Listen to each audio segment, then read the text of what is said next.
Comparing rational numbers. Comparing positive rational numbers with same denominator. 1/7, 2/7 या फ्रॅक्शनचे denominator equal आहेत.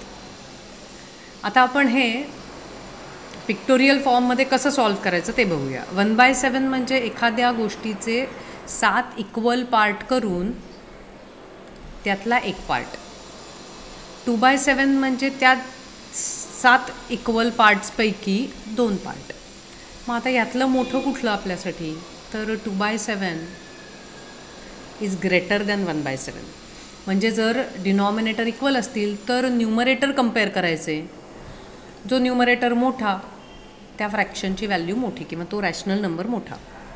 तसंच इथे 9 पार्ट्स आहेत, त्याच्यापैकी आपण पहिला नंबर 7/9 म्हणजे 7 पार्ट्स घेतो आहे आणि दुसऱ्या ह्याच्यात 5 पार्ट्स घेतो आहे.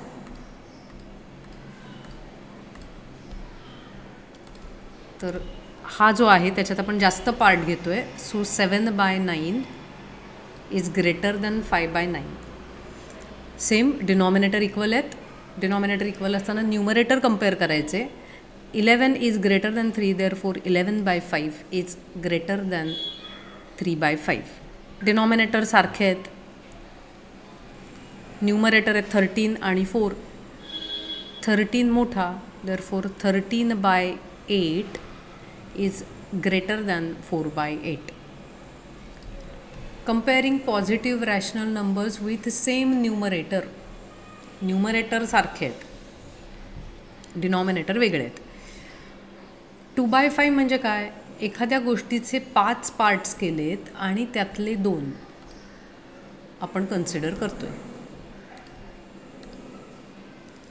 हा झाला आपला 2/5चा अर्थ. हे 2 कंप्लीट पार्ट आपण घेतलेले आहेत.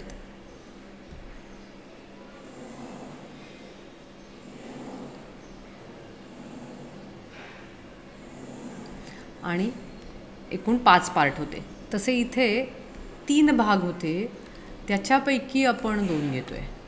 आता हे ऑब्झर्व केलं तर आपल्याला लक्षात येतं आहे की हा जो आहे हा पार्ट मोठा आहे, म्हणजेच 2/3 ग्रेटर आहे. याच्यामध्ये काय बघायचं, न्यूमरेटर सारखे आहेत. डिनॉमिनेटर ज्याचा मोठा तो नंबर लहान. कारण या गोष्टी अशा आहेत की आपण 5 इक्वल पार्ट करतो आहे आणि 3 इक्वल पार्ट करतो आहे. तर 5 इक्वल पार्ट करतो तेव्हा त्या पार्ट्समध्ये कमी, प्रत्येक याच्यामध्ये क्वांटिटी लहान येते, कमी येते, त्यामुळे तो पार्ट लहान आहे. त्यामुळे हा जो पार्ट आहे तो म्हणजे 2/5 is smaller than 2/3. Comparing other positive rational numbers. Other positive rational numbers म्हणजे न्यूमरेटर डिनॉमिनेटर काहीच सारखं नाही आहे. आता इथे बघूया, हा आहे 2/3. 3 पार्ट केलेले आहेत, त्यातले आपण 2 घेणार आहोत. आणि इथे 6 पार्ट केलेले आहेत, त्यातले आपण 5 घेणार आहोत.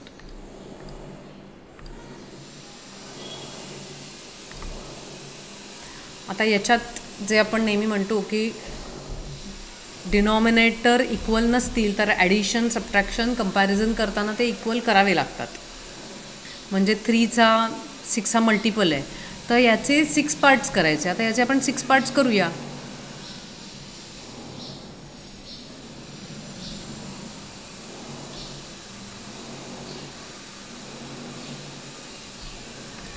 आता 2/3 हाच ॲक्च्युली इथे काय झाला,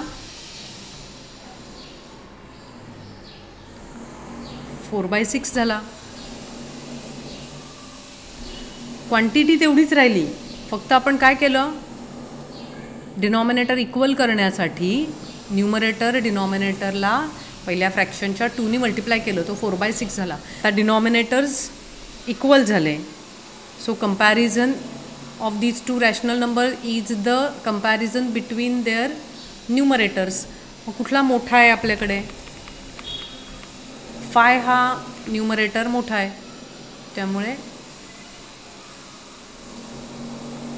5/6 इज ग्रेटर दॅन 4/6 म्हणजेच 5/6 इज ग्रेटर दॅन 2/3.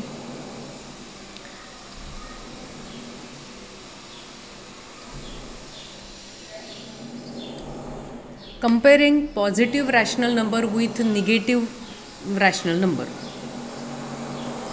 आता दोन रॅशनल नंबरमधला एक पॉझिटिव्ह आहे आणि एक निगेटिव्ह आहे. तर या वेळेला काहीच कॅल्क्युलेशन करायचं नाही आणि एक गोष्ट लक्षात काय ठेवायची, any positive rational number is always greater than any negative number. हा निगेटिव्ह आहे आणि हा पॉझिटिव्ह आहे. पॉझिटिव्ह इज ऑलवेज ग्रेटर, कारण नंबर लाईनवरती कंपॅरिझन कशी होते, तर राईट साईडला आपण जेवढे लांब जाऊ तेवढा नंबर मोठा होत जातो आणि लेफ्ट साईडला जेवढे लांब जाऊ तेवढा नंबर लहान होत जातो. Number become smaller. So for given two numbers represented on a number line, the number on the right side is greater than number on left side. म्हणजे आपला -11 इथे असणार आहे आणि हा 3 इकडे आहे. हे इथे दोन नंबर्स आहेत, तर which is on the right side, 3 right साईडला आहे आणि इथे डिनॉमिनेटर्स इक्वल आहेत, त्यामुळे 3 राईट साईडला असल्यामुळे 3/5 इज ग्रेटर दॅन -11/5. काहीच कॅल्क्युलेशन न करता लक्षात काय ठेवायचं आहे, जर साईन्स डिफरंट असतील then positive is greater than negative. Positive is 5/6. It is greater than -2/3.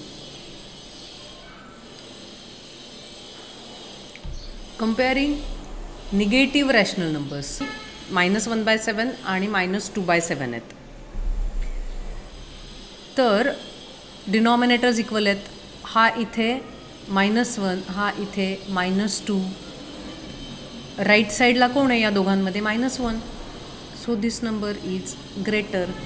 जेव्हा दोन नंबर्स निगेटिव्ह असतात तेव्हा त्यांच्या ॲब्सोल्यूट व्हॅल्यू बघायच्या. ॲब्सोल्यूट म्हणजे विदाऊट साईन. ही झाली 1/7, ही झाली 2/7. ॲब्सोल्यूट व्हॅल्यू झाल्यानंतर लहान काय आहे, 1/7. तो जर त्यांना निगेटिव्ह साईन्स दिली तर तो बिगर होतो, कारण यांना निगेटिव्ह साईन दिल्यानंतर -1 हा -2च्या राईट साईडला आहे. डिनॉमिनेटर्स इक्वल आहेत. हा इथे -5 आणि -7 हे दोन नंबर्स आहेत आपले, तर -5 हा राईट साईडला आहे, तो बिगर आहे. So -7/9 is smaller than -5/9. इथे आता डिनॉमिनेटर्स डिफरंट आहेत आणि न्यूमरेटर सेम आहेत. मग अशी म्हटलं तसं ॲब्सोल्यूट व्हॅल्यू कोणाची जास्त आहे, ॲब्सोल्यूट व्हॅल्यू 2/3ची जास्त आहे. मग निगेटिव्ह केलं तर तो नंबर लहान होतो. आता हेच सगळे कंपॅरिझन करायची अजून एक मेथड आहे, त्याला म्हणतात क्रॉस मल्टिप्लिकेशन मेथड. म्हणजे हे -1/7 -2/7 याच्यात काय करायचं, क्रॉस मल्टिप्लाय करायचं. म्हणजे -1 × 7 क्रॉस झालं ना, हे असं. आज प्रॉडक्ट इथे लिहायचं, ते झालं -7. हे प्रॉडक्ट झालं -14. यात बघायचं, हा -7 आहे आणि -14 इकडे कुठेतरी असेल.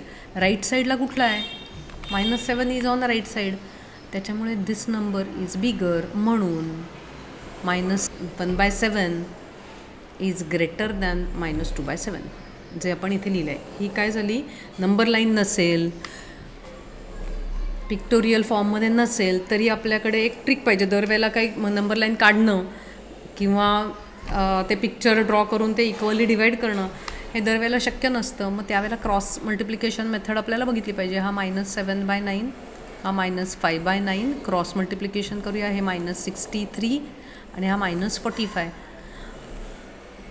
दोन निगेटिव्ह नंबर असतील तर ज्याची ॲब्सोल्यूट व्हॅल्यू कमी म्हणजे 45, हा लहान आहे ना, बट निगेटिव्ह असेल तर तो मोठा, कारण -45 इथे मिळेल आणि आपल्याला -63 हे लांब जावं लागेल. So -45 is on right side, so that number is bigger. म्हणजेच कुठला बिगर आला, -5/9 is bigger. -2/5 minus 2/3 cross multiplication -6 आणि हे क्रॉस मल्टिप्लिकेशन -10.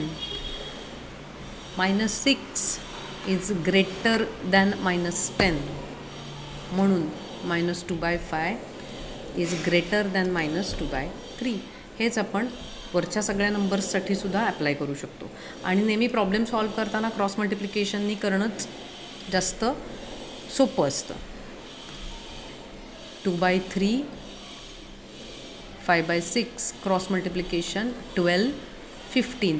हे नंबर्स पॉझिटिव्ह आहेत, सो 15 मोठा आहे. 15 मोठा आहे म्हणजेच 5/6 इज ग्रेटर दॅन 2/3.